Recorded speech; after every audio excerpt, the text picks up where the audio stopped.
Everybody, I really appreciate taking a second to watch this. I know that many of you, you're doing vacation Bible school, or maybe you're doing camps or you're on mission trips, and I know life's crazy right now. Hopefully, a few of you maybe getting to sit by the pool and take a little break, but I know for most of us, summer is not the time where we get to do that. Uh, I just want to take a second to kind of share a message from the heart that I've been wrestling with, and because I, like many of you, know the ministry is not about numbers. And I agree that, like many of you do, that numbers for the sake of numbers is a bad thing. When it's about making a chart look good or about bragging against somebody down the street or boasting on social media. But see, here's what happens a lot of times. If you're like me, I got so focused on making sure that my ministry was not about numbers and talking with others about how our ministry is not about numbers that I kind of got lazy with what I did. Sort of became satisfied because you know what? If 10, 15, however many kids show up, well, guess what? Our ministry is not about numbers. And, make an excuse if it's like, well, so-and-so down the street's got doing this and they've got kids showing up and be like, hey, well, that's their ministry. We're not about numbers here. What happened to those 10 to 15 kids that used to come every Wednesday night or Sunday morning? Hey, we're not focused on numbers. And so what begins to happen is students slip through the cracks and lives aren't changed. And so, yes, we don't want to make our ministry about numbers for the sake of numbers, but I do believe that done right, numbers can be a great motivator for us to do things the right way, to go about ministry the right way, and to be focused on doing the right things for the right reasons. And so how do we go about that? Well, for one, like anything, there's a balance to it. We don't go overboard and come overly focused on one thing or the other. But I think bigger than that is we've got to ask why. So when we go in and we're thinking about a number, why is it that we care about that number? When we're saying, okay, we've got 10 kids in our ministry and we'd like to get to 100. Is it because you want to look good in a meeting? You want to look good from the stage making announcements about how the ministry is growing? You want to look good on a resume so you can go somewhere else? Or is it you're saying, you know what, we've got 10 kids, but there are 150 unchurched kids in our community and we want to reach them and see those lives changed? Or, we've got 100 kids and that's awesome, but there's 15,000 students in our community who need Jesus. And so we're going to go out and reach them. Or you're saying, you know what, we had 100 kids show up tonight. Now, how can we disciple every single 100 of those kids? How can we make sure that every single 100 of those kids feel connected? Not so that we can keep our database full, not so we can boast or brag, but so we can know students in a generation is being reached for Christ. Which kind of brings me to my why.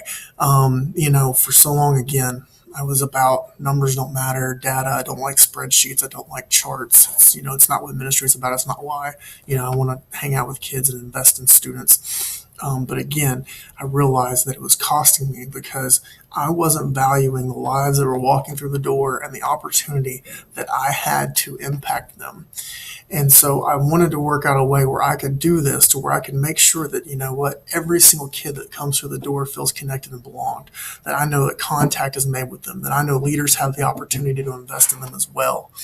But how can I go about that, in a time-effective manner, so that I'm focused on the relationships and not the numbers, but in an organized manner? Because if you're like me, organization is not my strong suit. I will lose, visitor cards.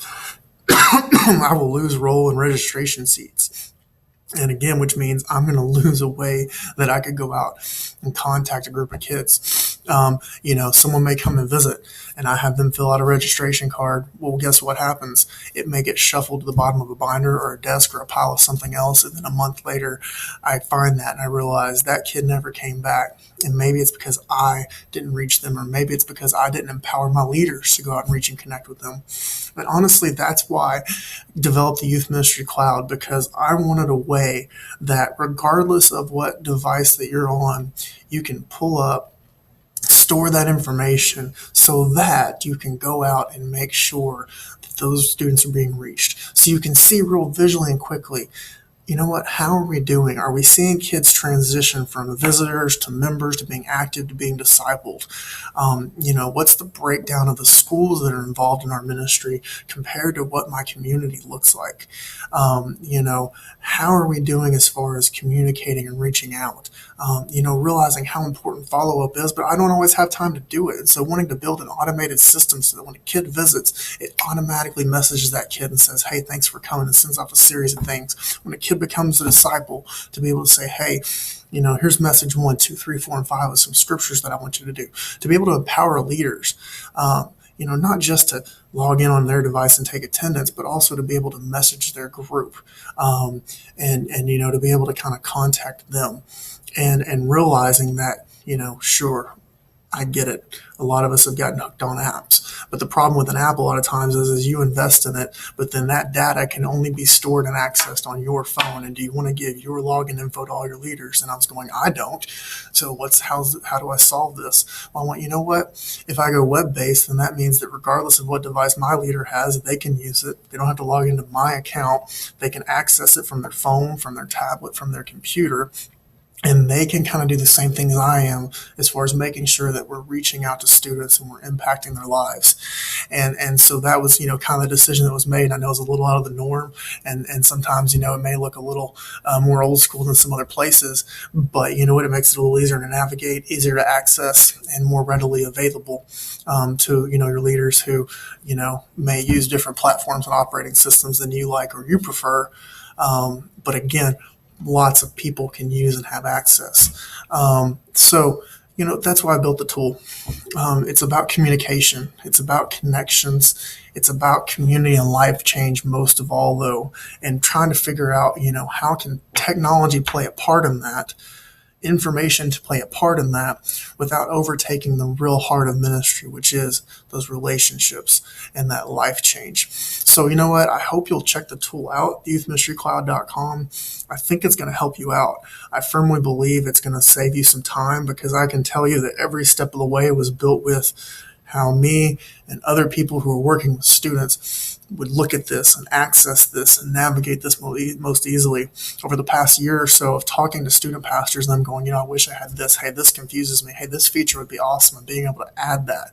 And, would love for you to become part of that community as well, so we can keep those conversations going and continue to add features and grow what this is, looking towards, what's discipleship look like this within technology, and, how can you push out discipleship resources to your students, and being able to talk with you about that, and having those conversations about, again, how do we balance saying, we want to see our ministries grow, we want to see life change, but we don't want to become about numbers. We get that technology is a tool, but how much is too much? And so being able to talk about that and continue through that to build a product that serves you, that helps you. And that's the heart for me. So I hope that you are having a wonderful summer. I pray you continue to, because I know for most of us, this is the time where we get time to invest in kids, see them grow, see them serve. And I hope to get opportunities to talk with you about how we can partner with your ministry to continue to see that growth and continue to see the impact that you have maximized in your community and then around the world, so that we can see this generation reach for Christ. Once again, thank you for all you do. Have a great summer, and we'll be talking to you soon.